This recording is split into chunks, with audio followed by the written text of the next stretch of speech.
Why isn't there a mind particle? Because mind ain't a quantum phenomena. Oh then, what is mind? Survey neuroscientists and the majority will conclude that mind is simply the byproduct of neurological complexity. The greater the neurological complexity of an organism, the more pronounced the sense of mind will be. But what do we mean by mind conventionally? Mind, according to the late senior tutor of the 14th Dalai Lama of Tibet, whose name was Dilgo Khyentse Rinpoche, mind is simply that which perceives, emotes, intends, reasons, imagines, and reasons, recalls, imagines, recalls. There we go. I don't know why I'm correcting my notes. I'm just kind of feeling silly, I guess. So cool, mind has these capabilities. What else can mind do with the power of mind and the power of friendship? What telekinesis can we practice? None whatsoever. The best we can do, I've got to get ahead of myself here, mind is simply a witness of the momentum of things it cannot control. Consider this. A performance artist, and I haven't been able to find him since, but I saw a video of a fellow on YouTube who worked with dominoes, especially the ratios of dominoes. So while preserving the ratios of dominoes, he created different sizes of dominoes, from one that's very, very small to one that was very, very big to one that is weighed very, very little to one that weighed quite an amount. And he stacked them in a way that was on their edge that was mathematically significant, so that when he effortlessly knocked over the teeny tiny first domino, it created a series of a domino effect whereby, well, that's weird.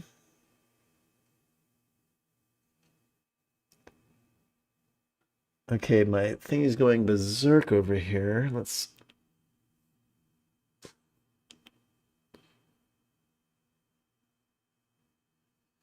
Okay, well, that was weird. Siri decided that she needed to speak up.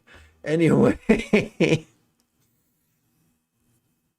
So the teeny tiny little domino knocked over one that was a little bit bigger, then knocked over one that was a little bit bigger, then knocked over one that was a little bit bigger, until eventually one was knocked over that was the size of a front door. I've said all that to say this. Little teeny things can have a huge effect, often indirectly. The building, according to many, the building blocks of the universe are quanta, specific particles. Some people go smaller than that and say it's about fields and it's about strings, but at least we can agree on the I forgot there's a certain word for it to describe the several basic quanta, but we can agree on that. They are in greater control, and the effects they generate are in greater control than you and I are. Functional magnetic resonance imaging studies have shown that we don't choose what to do or what to say. We observe what's going on, and then we tell a story afterwards to explain how we were in control when we're really not. Our emotions, our impulses are not under our control. The best we can do is observe them. And that means some people are really, really fortunate and have amazing impulses, and some people are really, really unfortunate and have dangerous impulses. Not just impulses, but utterances and actions that cause great harm to themselves and others. But from the point of view of imaging studies, those things are not the results of choices. Now we can tell ourselves stories afterwards to justify, minimize, or rationalize or fatalize what we've done or what we seem to have done, but we are not in control. And this is explored in the wonderful book Free Will by Sam Harris, who is a neuroscientist. Well, that's kind of a horrible feeling. Especially those of us who are differently abled and are prone to meltdowns or shutdowns. And we live in a culture where that's considered unforgivable, and you can wind up in jail or killed by police for having a meltdown, especially if you're having a meltdown while being a black man. That can be horrifying. But mind can do two things. Mind has two mechanisms within its autonomic nervous system. The first mechanism helps us to notice what's going on. Every time we breathe in, we access the sympathetic nervous system ensconced within the thoracic region of the spinal cord.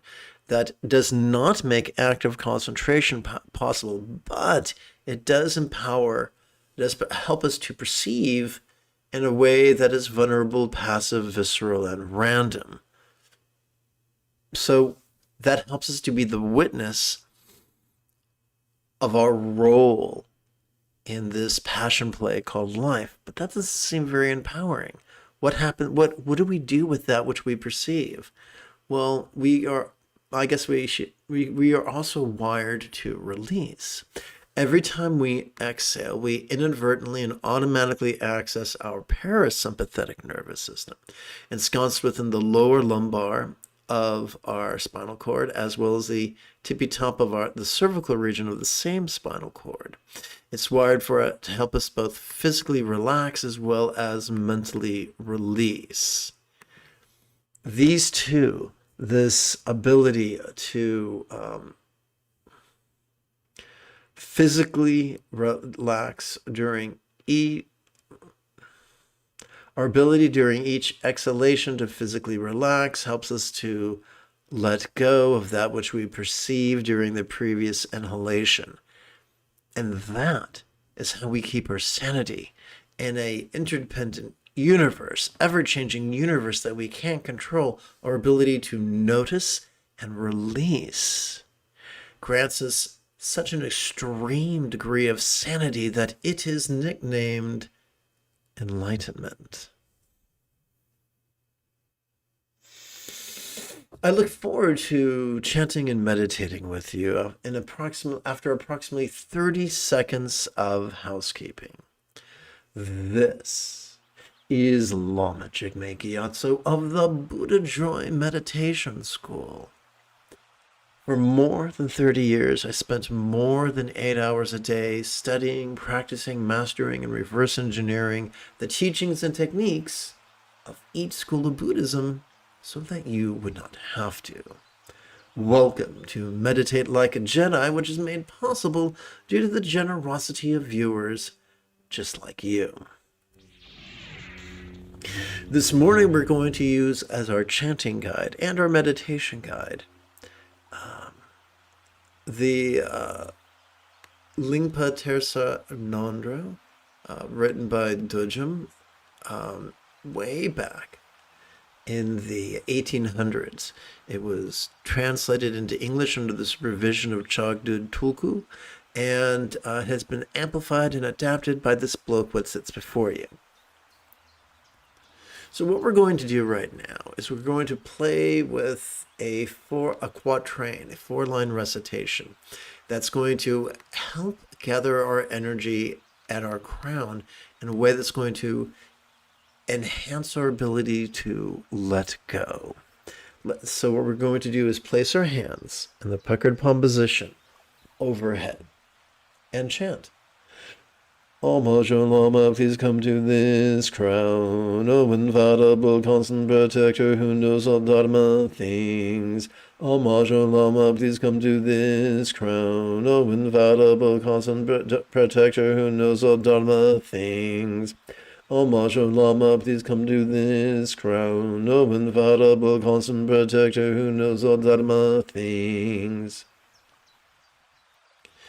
And now together as a team, let us meditate as transformatively as Leia on Ajahn Kloss under the guidance of Luke Skywalker. As children, the first bicycle we most likely received contained or had training wheels. And although they were clunky, they got the job done. And what else is clunky but gets the job done? Our first 12-syllable exercise. As we breathe in, we could silently and mentally recite, perceiving this very turbulent play of mind. And as we exhale, we could silently and mentally recite, relaxing into mind's non-graspable nature.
Let us sow the seeds of joyful enthusiasm, the sixth fold of the Buddha's eightfold path.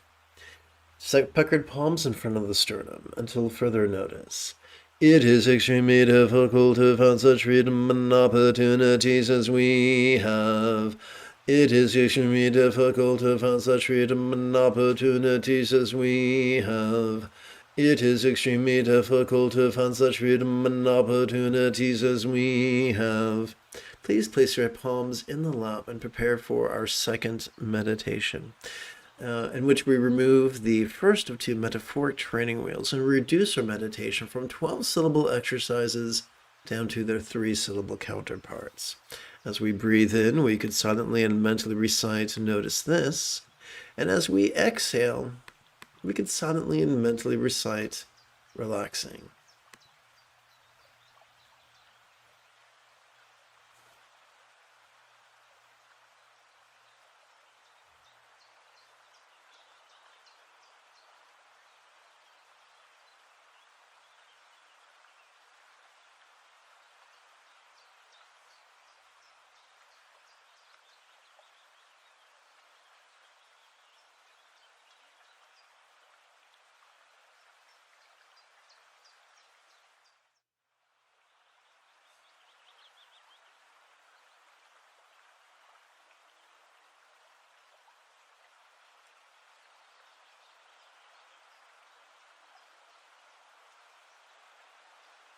There will be times when it feels like our circumstances or our bodies or our relationships or our minds are trying very hard to beat us up.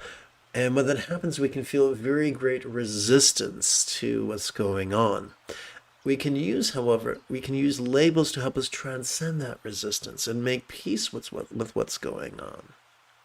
For instance, if you're experiencing if you're experiencing pain as you sit, and you've adjusted your posture as best you can, and something still hurts, like maybe your sinuses, as you breathe in, you could silently and mentally recite sensation, and as you exhale, you can continue to recite relaxing.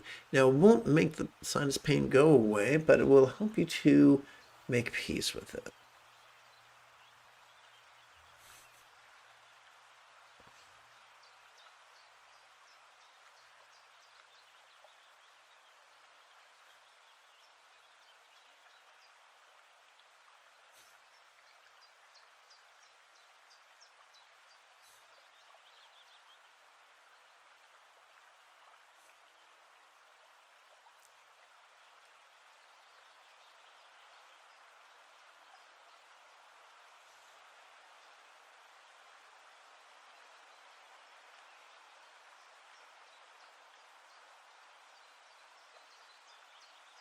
If Earth has been around for 1 day, then humanity's been around for 4 seconds. We're the new kids on the block. Placing things within the contents of impermanence helps us to better let go. Therefore, we chant. Being impermanent, everyone who was born will die. Being impermanent, everyone who was born will die. Being impermanent, everyone who was born will die. In the Buddha's most famous meditation manual, the only contemplations he had in there were the ones pertaining to impermanence, which is why we consider thoughts of impermanence to be trainings in letting go, the first fold of the Buddha's Eightfold Path. At last, we remove the second of two metaphoric training wheels, reducing our meditations from three-syllable exercises to their monosyllabic counterparts. During each inhalation, we could silently and mentally recite the demonstrative pronoun this, and during each exhalation, we could recite the monosyllabic verb ease, which functions as a synonym of relax.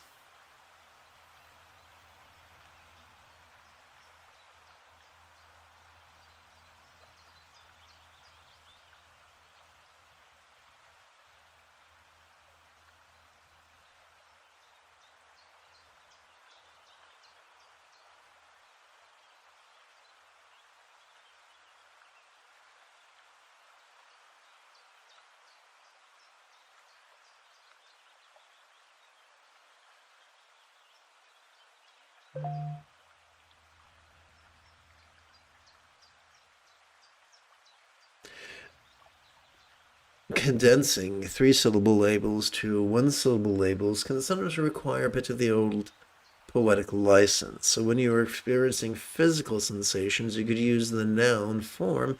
When you experience their emotional counterparts, you could use the verb feel. When you find yourself lost in memory, you could silently and mentally recite the preposition then. When you find yourself stuck in imagination, you could use the verb dream. Our job is not to perfectionistically exhaust ourselves trying to find the perfect label in record time. Remember, life is messy. We were born naked, screaming, and covered in goo. Give yourself permission to have a shallow learning curve.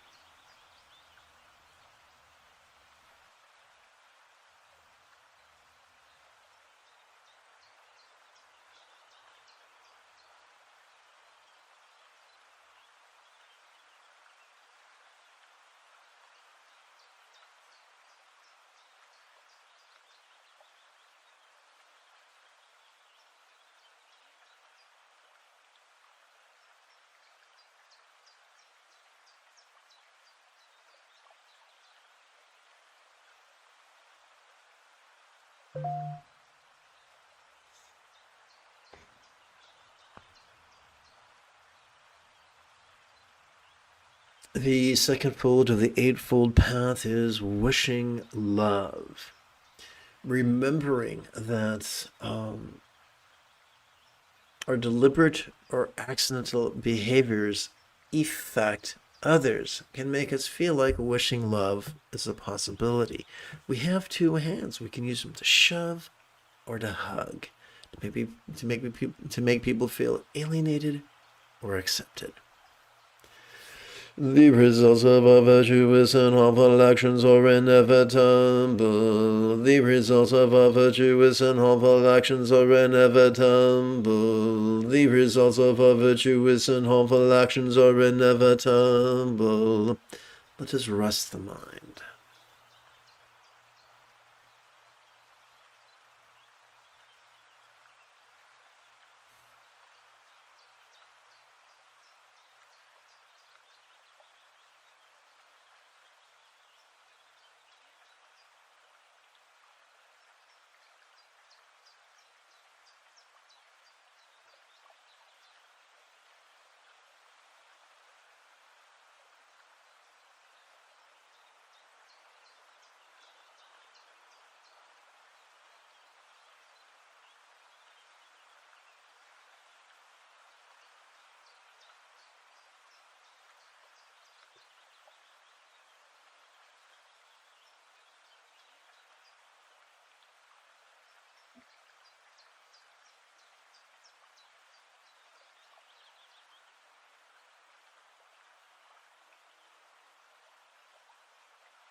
There are a bunch of folks traipsing around the countryside telling us to be positive, telling us to fake it till we make it. But if we have the courage to be honest with what we feel and what we experience, then our awareness of our own stress can feed our empathy.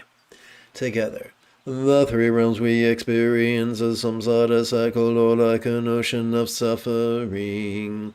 The three realms we experience as some sort of cycle or like an ocean of suffering. The three realms we experience as some sort of cycle or like an ocean of suffering.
Again, let us stoke the fires of enthusiasm, the sixth fold of the Buddha's Eightfold Path.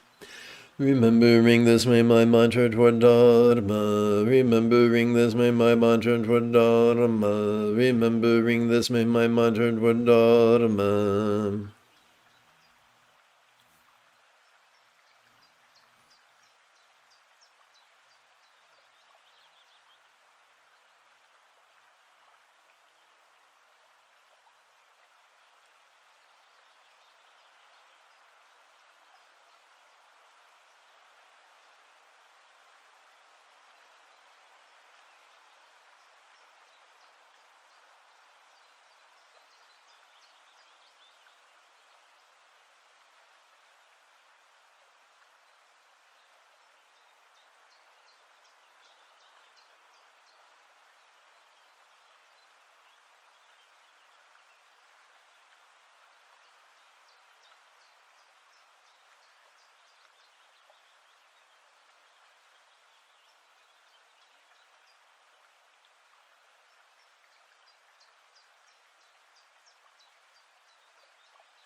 So what I'm going to do now is I hope to perform 4 repetitions of this quatrain, this set of 4 lines. I'm going to do this while performing geriatric step back squat thrusts. If you wish, you're welcome to join me, but it is not mandatory.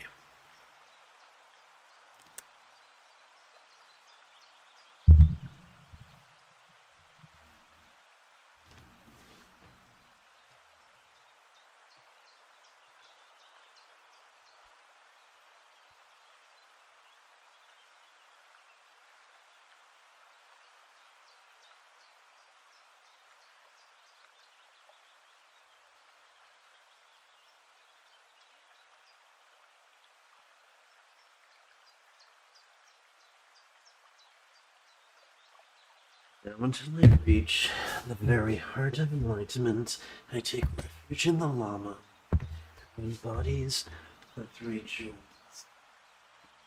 From now until I reach the very heart of enlightenment, take refuge in the Lama, who embodies the 3 jewels. From now until I reach the very heart of enlightenment, I take refuge in the Lama, who embodies the 3 jewels. From now until I reach the very heart of enlightenment, I take refuge in the Lama.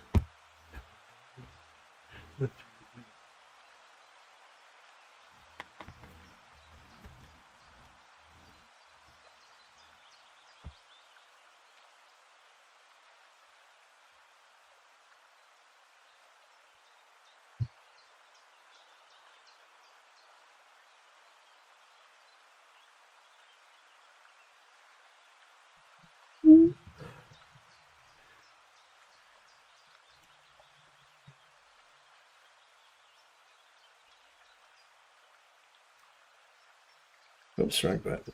Let's try that again.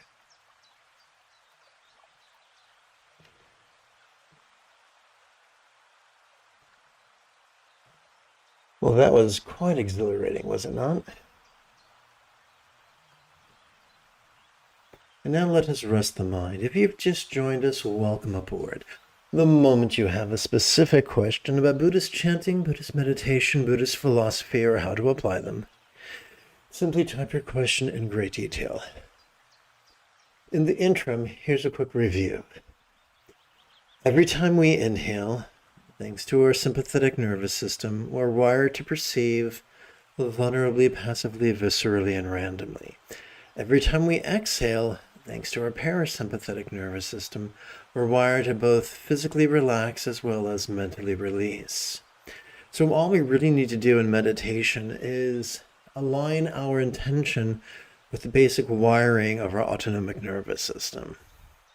The easiest way to step out of our own way is this: during each inhalation, to silently and mentally recite the demonstrative pronoun this, and during each exhalation, to silently and mentally recite the monosyllabic verb ease, which functions as a synonym of relax.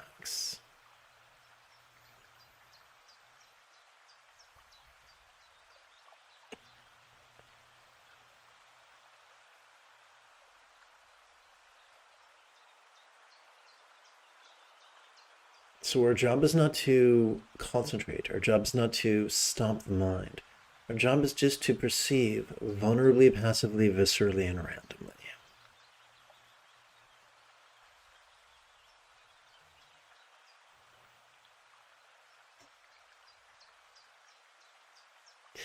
Think for a moment. Remember the control freaks you have known. How peaceful were they? How happy were they? Being rigid, fearful, controlling, elitist, cryptic, competitive, and cruel might take us many places, but peace is not one of them. Therefore, let us traverse the path of being flexible, loving, laid back, egalitarian, lucid, cooperative, and kind. And the cool thing is, simply by noticing and relaxing, at least 5 minutes every 12 hours or so, we begin to tap into love's centered spontaneity, which makes all the above rather possible.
Let us exercise wishing love, the second fold of the Buddha's Eightfold Path, by reciting the following quatrain.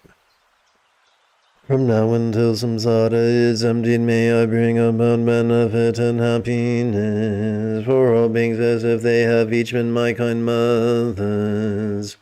From now until samsara is emptied, may I bring about benefit and happiness for all beings as if they have each been my kind mothers. From now until samsara is emptied, may I bring about benefit and happiness for all beings as if they have each been my kind mothers. Welcome aboard. The moment you have a specific question about Buddhist chanting, Buddhist meditation, Buddhist philosophy, or how to apply them, simply type your question in great detail in the chat window. Until then, let us simply rest the mind. As we inhale, we can silently and mentally recite the demonstrative pronoun this, and as we exhale, we could silently and mentally recite the monosyllabic verb ease, which functions as a synonym of relax.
Remember, 50% of the Buddha's Eightfold Path pertains to loving kindness, which, in addition to wishing love, consists of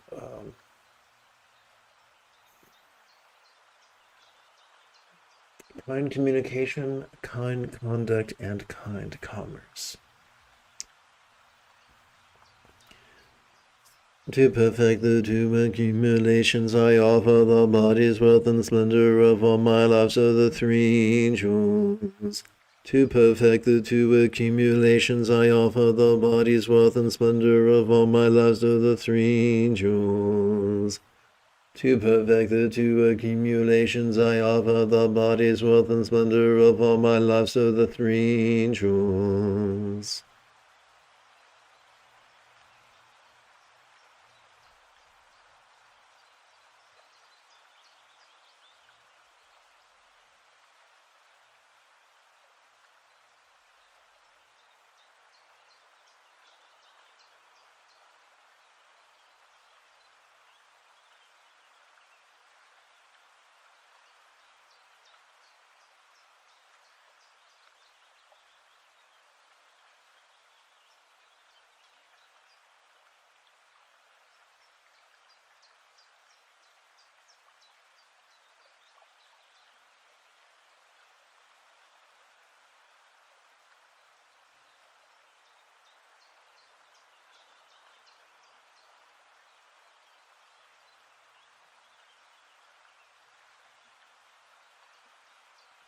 Again, let us place our palms. Let us place our hands in the puckered palm position overhead. Dorshe Sampa, inseparable from my Lama, is above the crown of my head. Nectar flows from him, purifying my obscurations on Vajrasattva. Dorshe Sampa, inseparable from my Lama, is above the crown of my head. Nectar flows from him, purifying my obscurations on Vajrasattva. Doge Sampa, inseparable from my Lama, is above the crown of my head. Nectar flows from him, purifying my obscurations on Vajrasattva.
Let us place our hands in a puckered palm position before our sternum.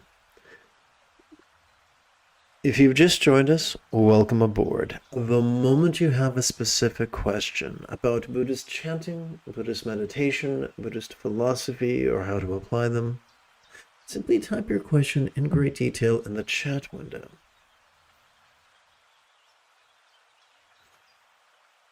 Dissolving into light, diamond, mind, mother and father, blend with me an experience of hot oneness. Dissolving into light, diamond, mind, mother and father, dissolve into me an experience of oneness.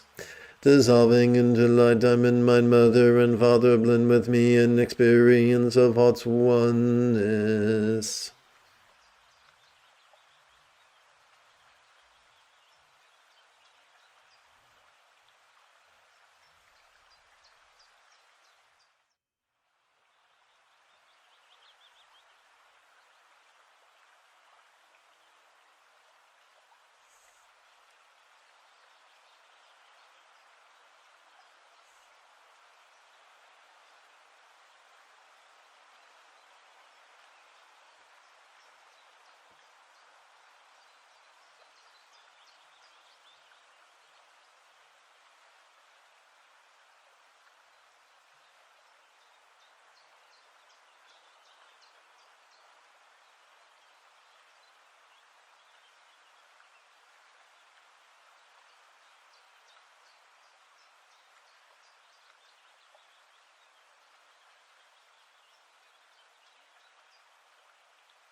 This morning we're going to play with 8 mantra meditations. The common denominator of the first 4 of those 8 is love and letting go. The Buddha was fond of organizing phenomena in terms of the 4 bases of mindfulness. So we're going to bring love and letting go into the 4 bases of mindfulness of the mental, the interpersonal, the physical, and the circumstantial. We're going to begin by chanting a 4-line loving wish. We're going to then reduce that loving wish to a very concise version. The same wish, just very, very concise. We're going to work with similes and metaphors because we are wired to think symbolically. May all minds of all beings now be as wise and peaceful as the mind of a Buddha, of those symbolized by a bija one seed mantra whom articulate trump.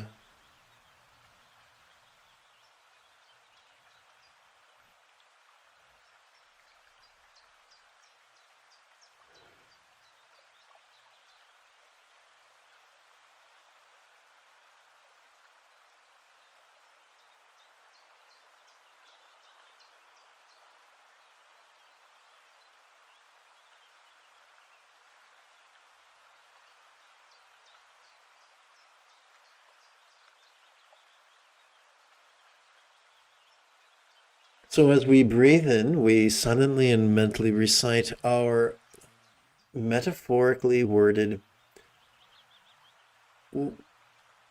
wishing love, or I should say statement of wishing love. And so this is not an affirmation. An affirmation is a statement of belief. This is just a statement of will. We will that all beings everywhere experience the wisdom symbolized by the syllable whom.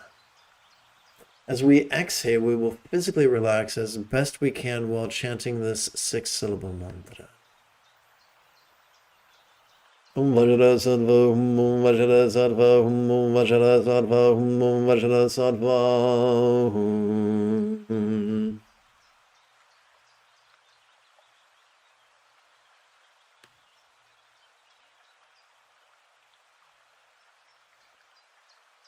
Om Vajra Sattva Hum Om Vajra Sattva Hum Om Vajra Sattva Hum Om Vajra Sattva Hum. Om Vajra Sattva Hum Om Vajra Sattva Hum Om Vajra Sattva Hum Om Vajra Sattva Hum.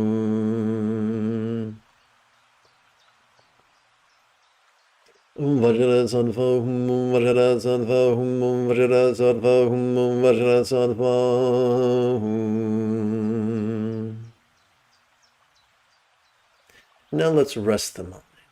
As we breathe in, we can silently and mentally recite the demonstrative pronoun this.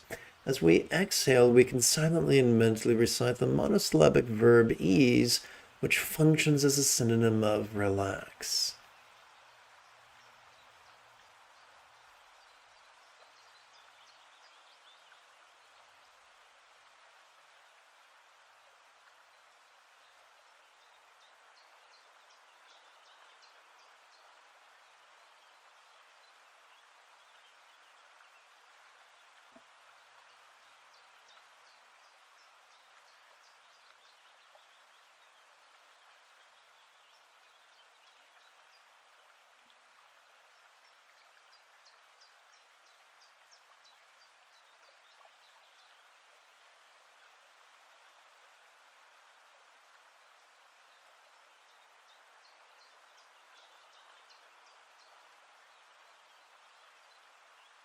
Now let us bring our experience of love and letting go into the experience of the interpersonal.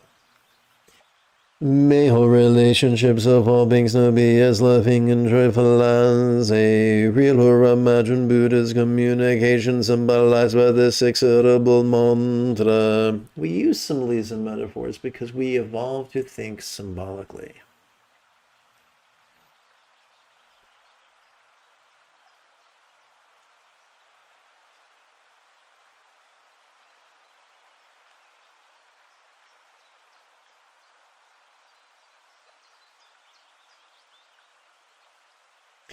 As we breathe in, we silently and mentally recite the same concise, loving wish. As we exhale, we physically relax as best we can into this six-syllable mantra. Om Vajra Sarva, Om Vajra Sarva, Om Vajra Sarva, Om Vajra Sarva. Om Vajra Sarva, Om Vajra Sarva, Om Vajra Sarva, Om Vajra Sarva. Om Vajra Sarva, Om Vajra Sarva, Om Vajra Sarva, Om Vajra Sarva.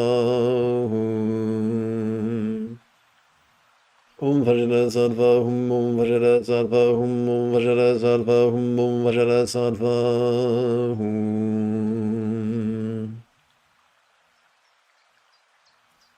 Let's rest the mind.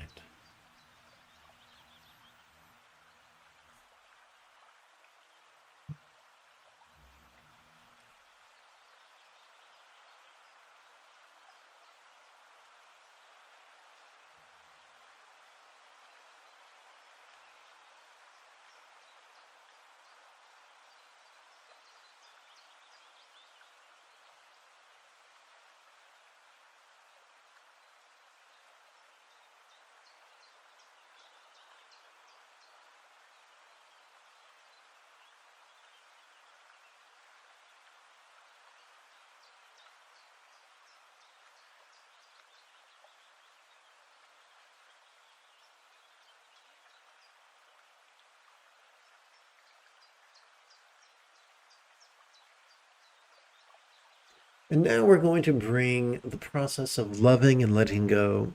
Let me reverse this. We're going to bring the experience of the physical into the path of love and letting go. We're going to begin with 4 lines expressing wishing love. This is not an affirmation. The object here is not belief, but one of intention. Together. May all bodies of all beings now enjoy the beautiful health depicted in Buddhist thought of the blissful body of a yidam of lore and archetype of enlightenment. And that would be this individual right here, or again, right here.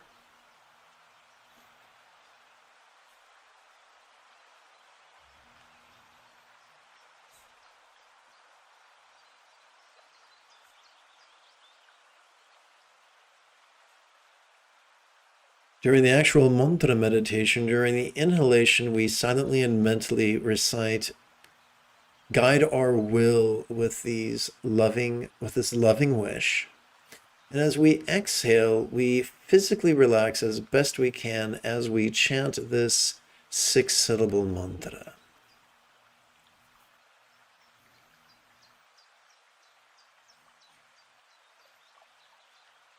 Om Vajra Sarva, Om Vajra Sarva, Om Vajra Sarva, Om Vajra Sarva.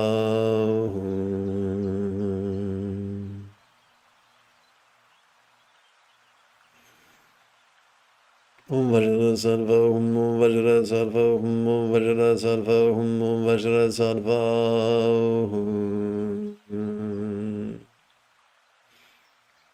Om Vajra Sarva, Om Vajra Sarva, Om Vajra Sarva, Om Vajra Sarva.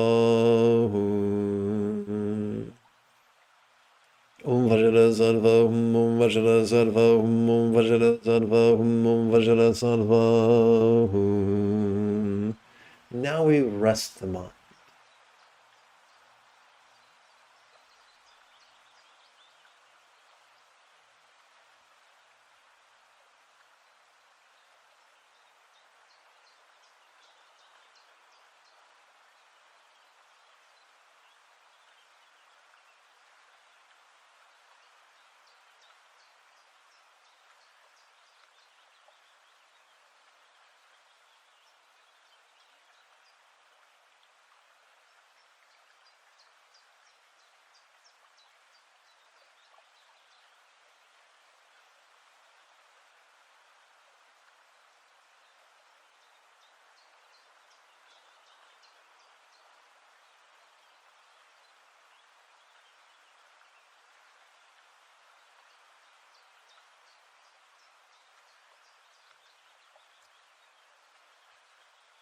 We now bring our experience of the circumstantial into the process of love and letting go.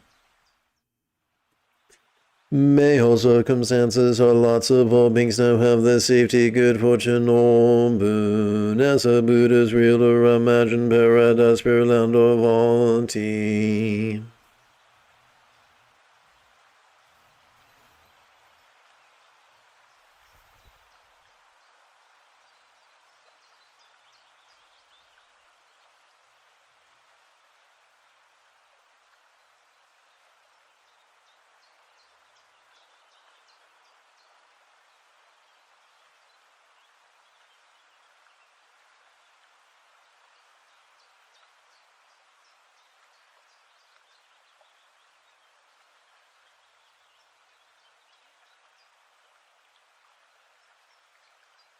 Om Vajra Sattva, Om Vajra Sattva, Om Vajra Sattva, Om Vajra Sattva.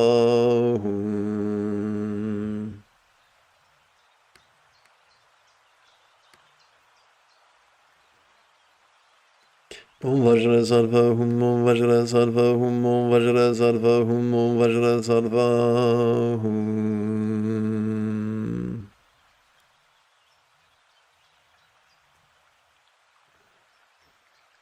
Om Vajra Sattva, Om Vajra Sattva, Om Vajra Sattva, Om Vajra Sattva.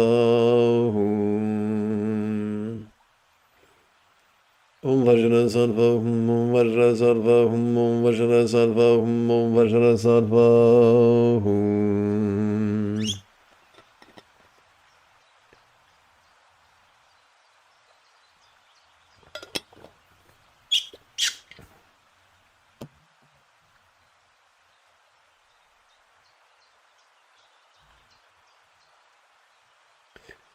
And now we rest the mind as every time we inhale, whether we know it or not, thanks to our sympathetic nervous system, we're wired to perceive vulnerably, passively, viscerally, and randomly.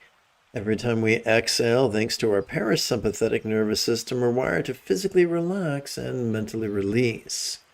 The easiest way to get out of our own way and let our autonomic system heal us is thusly. During each inhalation, we could silently and mentally recite the demonstrative pronoun this, and during each exhalation, we could silently and mentally recite the monosyllabic verb ease, which functions as a synonym of relax.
All right, we're going to play with Lama Nojor.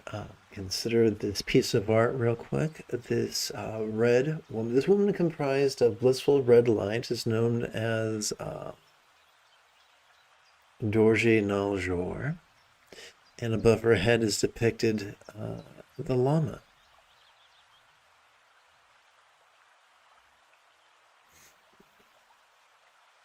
Puckered palms overhead. This 4-line metaphor helps us to work with our energy. How am I like Dorje Naljor in the sky in front of me? My rude Lama could appear in the form of Padmakara. How am I like Dorje Naljor in the sky in front of me? My rude Lama could appear in the form of Padmakara. How am I like Dorje Nalshore in the sky in front of me? My rude Lama could appear in the form of Padmakara.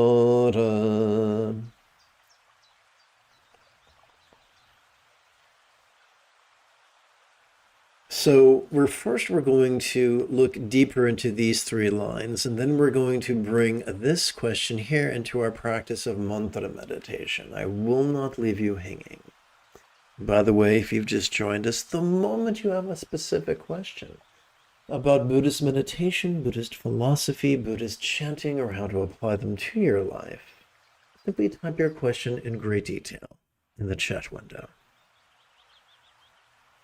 Puckered palms overhead like a cumulus cloud. Embodiment of all Buddhas of the three times most excellent Lama, I pray to you. Embodiment of all Buddhas of the three times most excellent Lama, I pray to you. Embodiment of all Buddhas of the three times most excellent Lama, I pray to you. There is part of each of our central nervous systems that is wired for devotion. And we can have devotion here towards a real or archetypical entity. Let us continue. Hold me with your compassion in this and future lives, and in the Buddha bless me always throughout the three times. Hold me with your compassion in this and future lives, and in the Buddha bless me always throughout the three times. Bardo here means in between, state between death and rebirth. Hold me with your compassion in this and future lives, and in the Bardo bless me always throughout the three times. What if the guru was simply a metaphor of the teachings, a personification, if you will, an anthropomorphic, this is a tough word, an anthropomorphic, I want to turn anthropomorphic into anthropomorphicization. I have a tough time with that word. If you know how to pronounce it, let me know in the chat window. Now let's rest the mind. As we breathe in, we can silently and mentally recite the demonstrative pronoun this. As we exhale, we can silently and mentally recite the monosyllabic verb ease, which functions as a synonym of relax.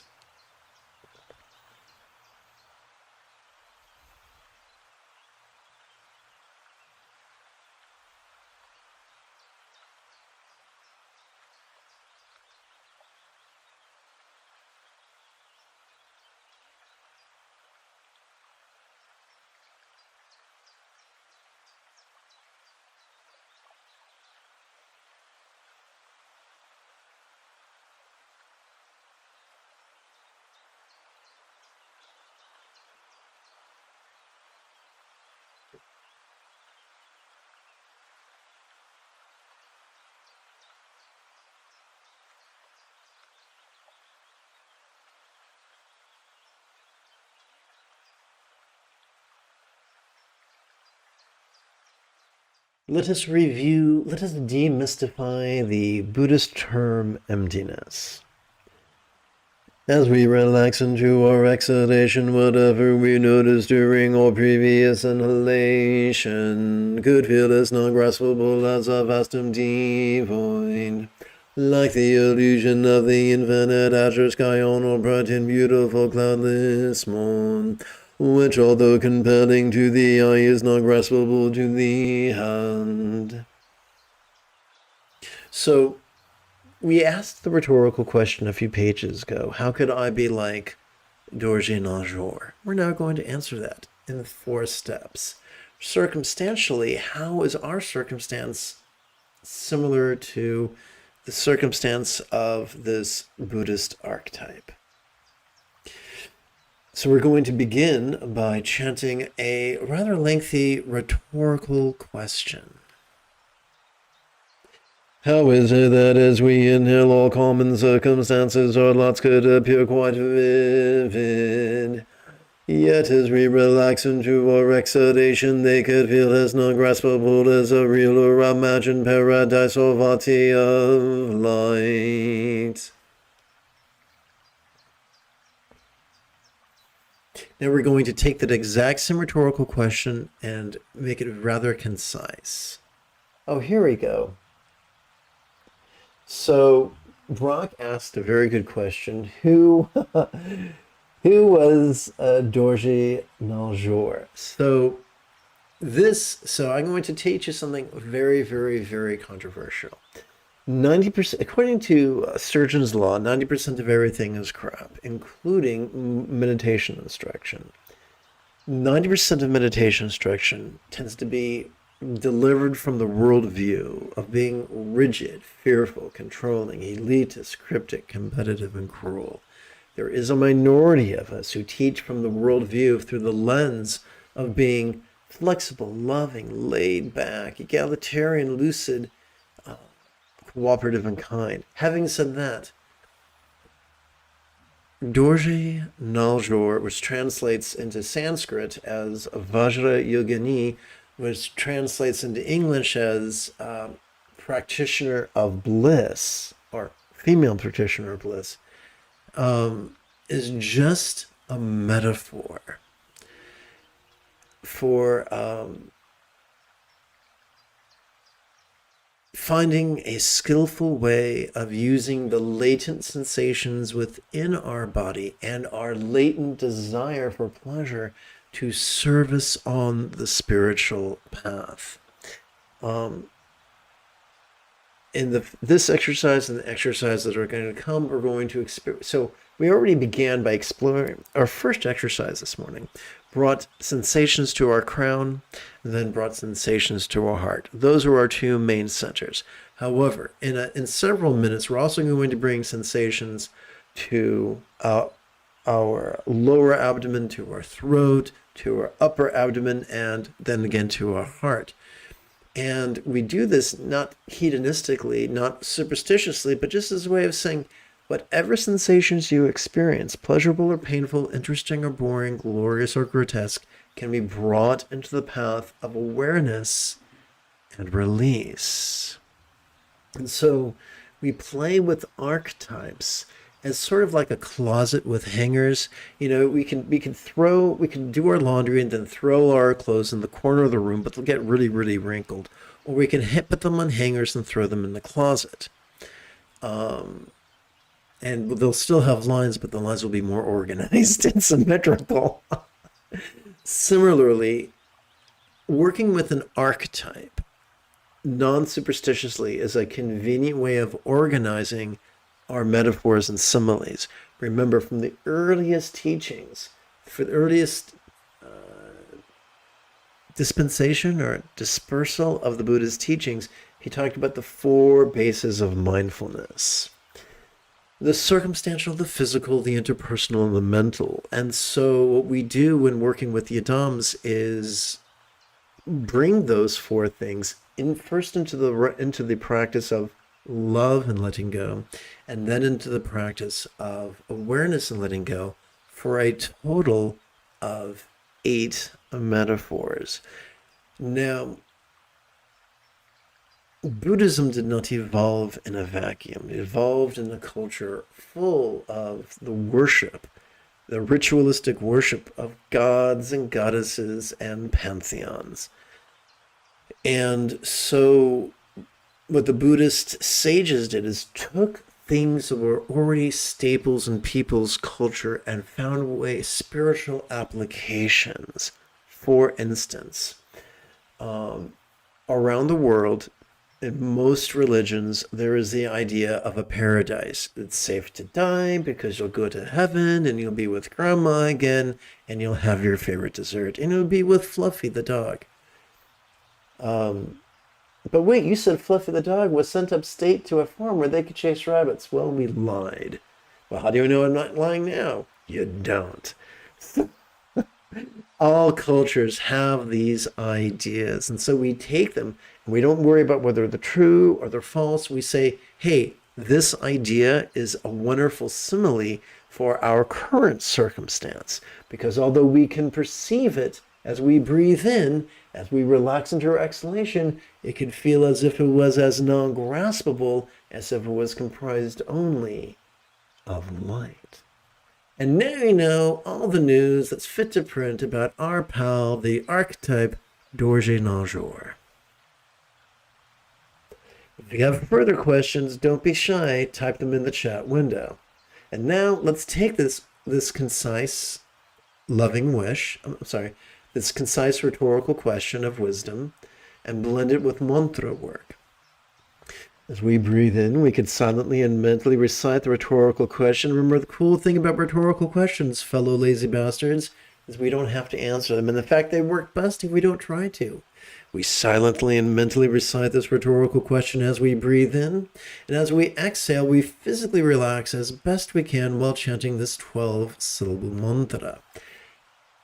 And it's okay to have questions. It's okay to be confused. This will work, even if you get confused. I keep hitting the microphone with my chin. I apologize. Om Ahum Vajra Guru Manmaziri, Om Ahum Vajra Guru Manmaziri, Om Ahum Vajra Guru Manmaziri, Om Ahum Vajra Guru Manmaziri. This doesn't take lifetimes to master. Practice this twice a day, every day, and within a week, you can master the Buddha's path. That doesn't mean you won't experience unpleasant sensations. You'll experience the full spectrum of sensations, but you'll get really good at noticing them and letting go of them without being their slave. Om Ahum Vajra Guru Manmaziri, Om Ahum Vajra Guru Manmaziri, Om Ahum Vajra Guru Manmaziri, Om Ahum Vajra Guru Manmaziri.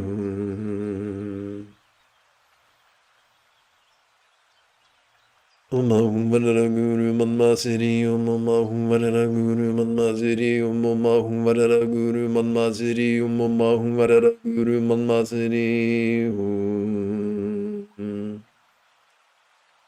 Om Ahum Vajra Guru Manmaziri, Om Ahum Vajra Guru Manmaziri, Om Ahum Vajra Guru Manmaziri, Om Ahum Vajra Guru Manmaziri.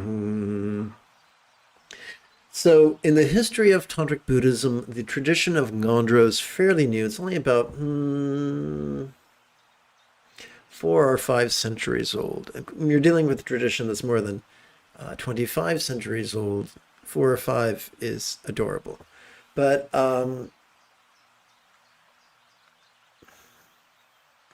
you'll notice that the first archetype we played with was very mellow, and this archetype is very dynamic. And so we're dealing with archetypes male and female and peaceful and dynamic, just to give us the broad expanse of possibility. So for instance, the next time you feel rage as you breathe in, when you physically relax as best you can during your exhalation, even if it's just fractional relaxation, you will be experiencing the non-duality of rage and mirror-like wisdom. And so our job is not to control what we experience, but to harness what we experience. For instance, consider the Colorado River. People put a dam across it, not so they could stop the river from flowing, but so they could channel the river through turbines to generate electricity. So they didn't stop the river, they harnessed the river. That's what we're doing with our experience. Let's continue.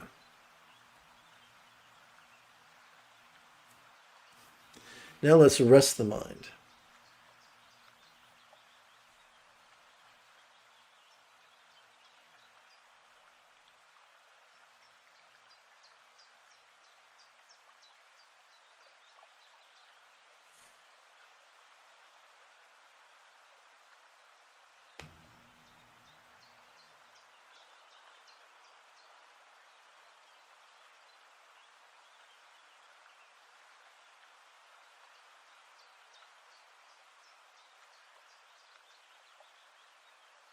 Here's a quick rule of thumb. When people present spiritual teachings as 100% literal, they are most likely doing so, viewing the teachings through a lens of being rigid, fearful, and controlling. When people present a portion of spiritual teachings as being figurative, they're most likely viewing the teachings through a lens of being flexible, loving, and laid back.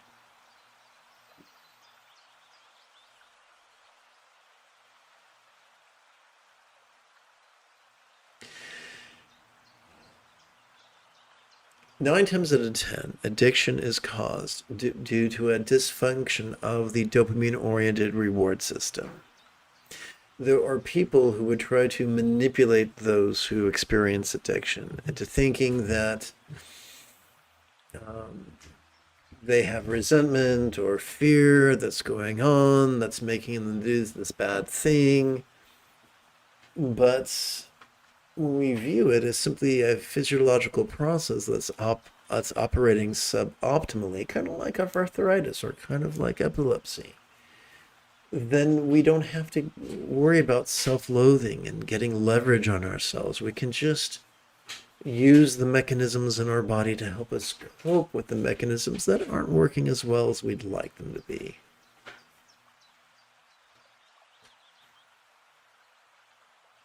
We now bring the experience of the physical into the path of awareness and letting go. How is it that as we inhale, all common bodies or forms could feel quite sensual? Yet as we relax into our exhalation, they could feel as not graspable as a real or imagined archetype of light.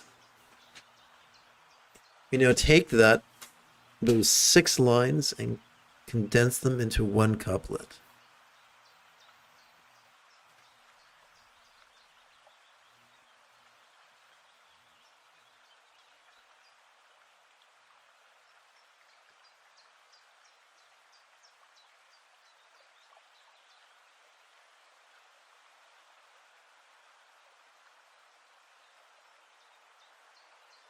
During our inhalation, we take that same rhetorical question and recite it silently and mentally. During our exhalation, we physically relax as best we can as we chant this 12-syllable mantra.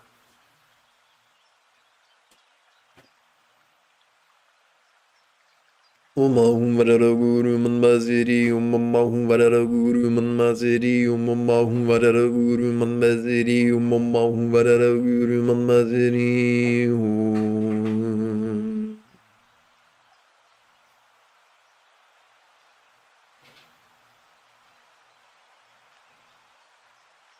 Om Varara Guru Manmaziri, Om Varara Guru Manmaziri, Om Varara Guru Manmaziri, Om Varara Guru Manmaziri.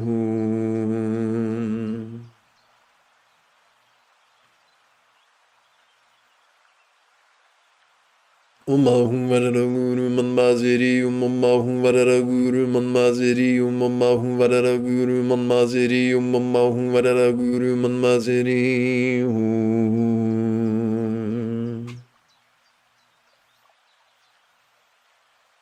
Om Varara Guru Manmaziri, Om Varara Guru Manmaziri, Om Varara Guru Manmaziri, Om Varara Guru Manmaziri.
Let us now bring the experience of the interpersonal into the path of awareness and letting go.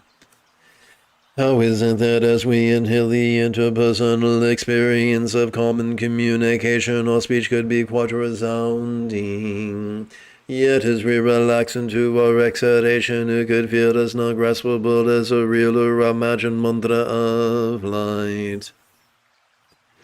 So, how is our circumstance like the real or imagined circumstance of Dorje Naljor? It is it is appearing yet void. How is our body of flesh, blood, and bone like the real or imagined blissful body of Dorje Naljor? Both of them are sensual yet void. How is our experience of the interpersonal as similar to the mantra, the polysyllabic mantra of Dorje Naljor? Simple. Metaphorically, they are resounding yet void. Because there's two types of communication, aren't there? There's verbal and nonverbal.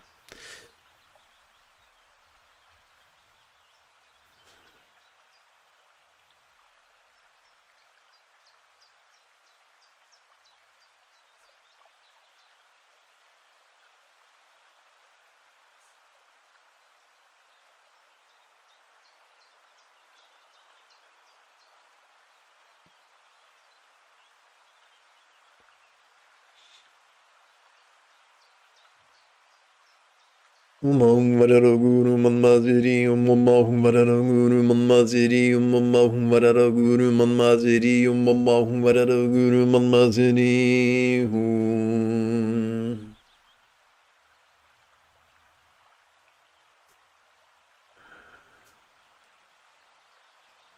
Umahum Vararaguru Manmaziri Umahum Vararaguru Manmaziri Umahum Vararaguru Manmaziri Umahum Vararaguru Manmaziri.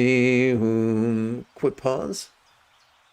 So let's continue exploring the spiritualization of cultural phenomena into the Buddhist path. So imagine you were living in India several centuries ago, and you saw people would use mantras for wish fulfillment. And you thought that sounded pretty cool. So, but you were raised Buddhist, since you might ask your Buddhist teacher, how do you reconcile mantra recitation with wish fulfillment or with the Buddhist teachings? And he or she would say, simple. You blend mantra recitation with trainings in the two bodhicittas of love and letting go, and awareness and letting go. And that way you get the fulfillment of playing with a mantra, but you apply it spiritually. And you might say, but what about physical needs? People, there are people subject to genocide right now, and apartheid and exploitation. Simple. By wishing well-being for all beings, circumstances and bodies and relationships and minds, you are metaphysically taking what real or imagined energy you have and throwing it at the lofty goal of their well-being.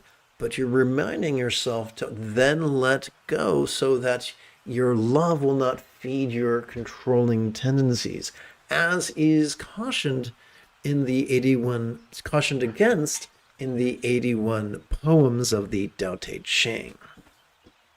Let's continue.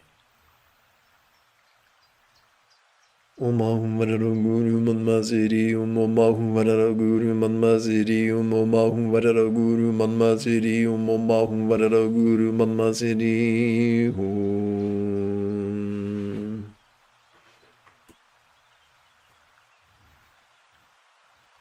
Umahum Vararaguru Manmaziri Umahum Vararaguru Manmaziri Umahum Vararaguru Manmaziri Umahum Vararaguru Manmaziri.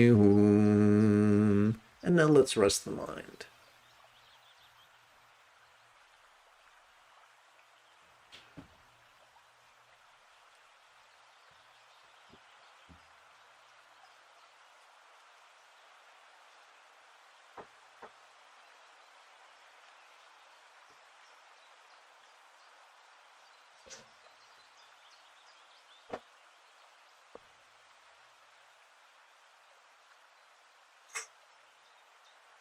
Now let us explore how our minds are like the mind of the enlightened archetype Dorje Naljor.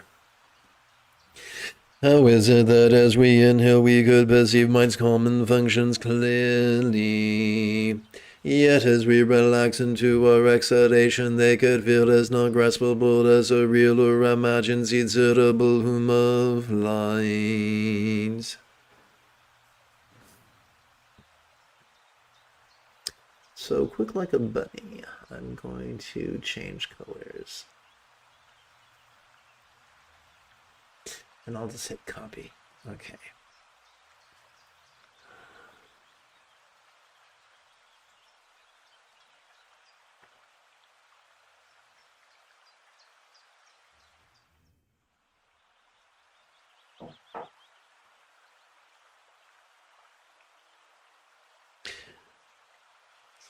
So what do we mean by clear? Clear is a metaphor for lucid, perceptible. We can perceive perceptions. We can perceive emotions, intentions, reasonings, recollections, and imaginings. We can receive the functionings of mind, be they glorious or grotesque.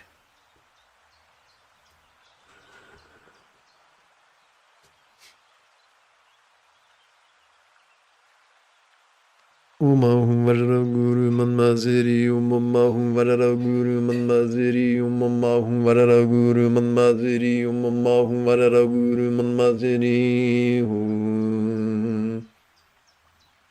Umahum Varada Guru Manmaziri, Umahum Varada Guru Manmaziri, Umahum Varada Guru Manmaziri, Umahum Varada Guru Manmaziri.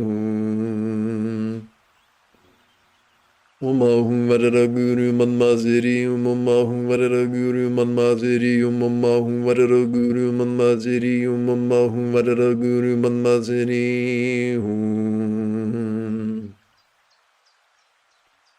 Umahum Varada Guru Manmaziri, Umahum Varada Guru Manmaziri, Umahum Varada Guru Manmaziri, Umahum Varada Guru Manmaziri.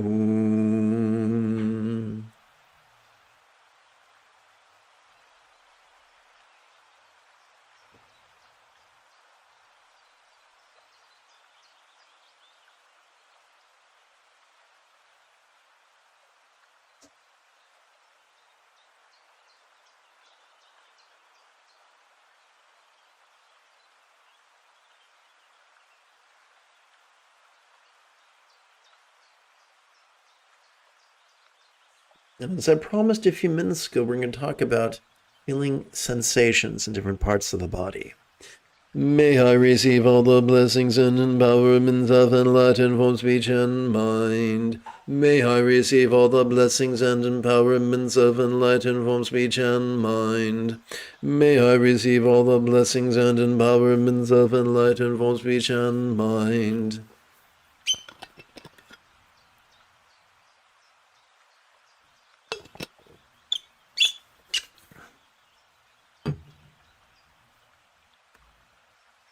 Please place your hands in the puckered palm position against your forehead. Benzo Guru Kaya Wakasita Siddhi Hum. Please place your right hand palm up in your lap.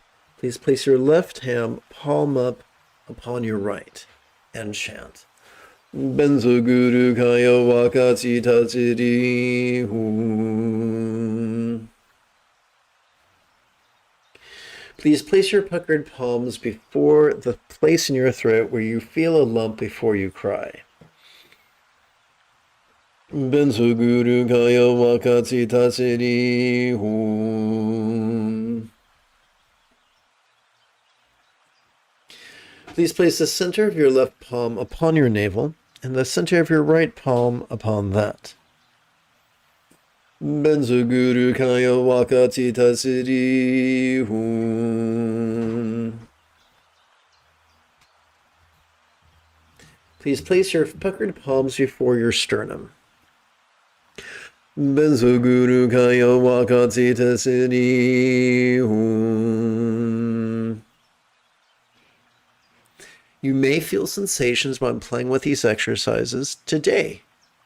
It might take you a week or a quarter or to feel sensations.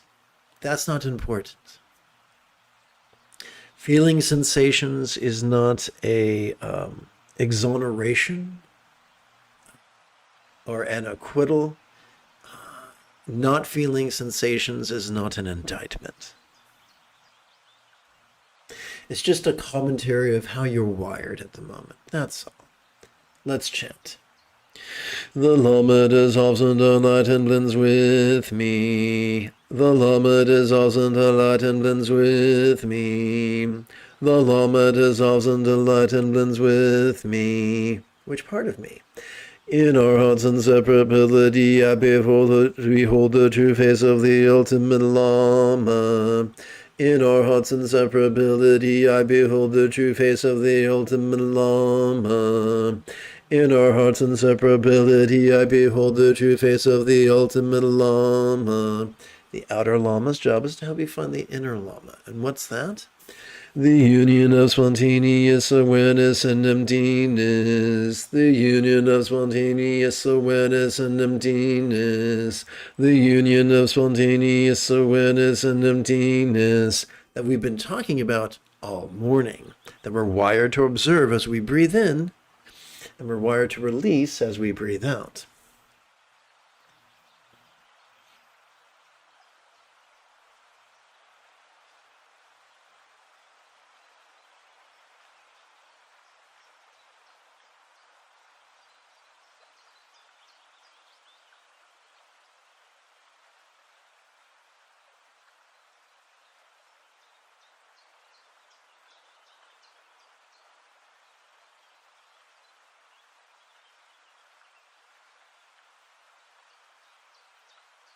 We're now going to rehearse the Powa transference of consciousness that could take place at the time of death.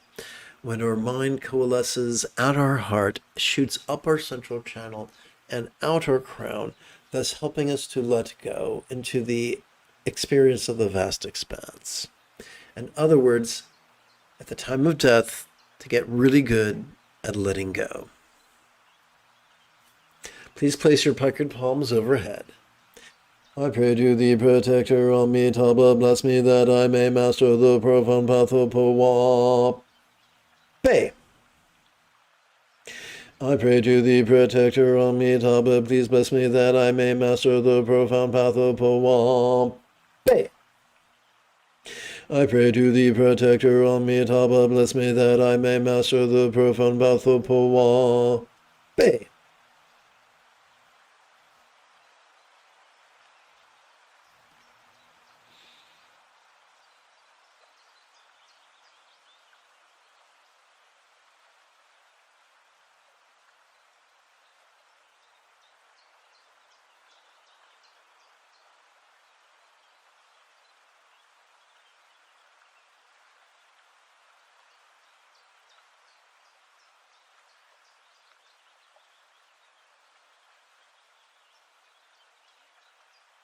Please place your puckered palms before your sternum. I now give my body wealth and virtuous qualities wholeheartedly to all beings as if they had each been my kind mothers. I now give my body wealth and virtuous qualities wholeheartedly to all beings as if they had each been my kind mothers. I now give my body wealth and virtuous qualities wholeheartedly to all beings as if they had each been my kind mothers.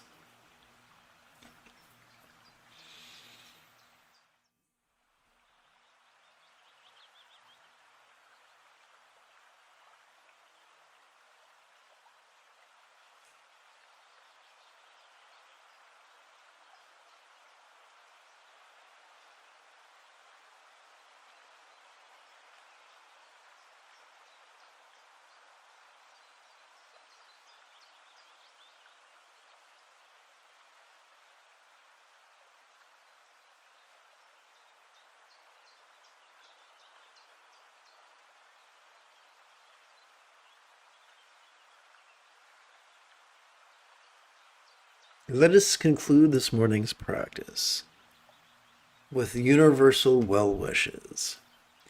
Without hindrance may I ensure enormous benefit for all beings. Without hindrance may I ensure enormous benefit for all beings. Without hindrance may I enter enormous benefit for all beings.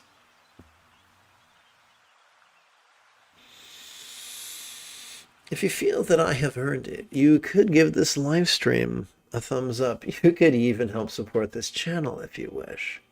In approximately 10 hours or so, I would very much like to return to lead today's evening meditation class and group practice. And if you are as geeky as me, this is the way.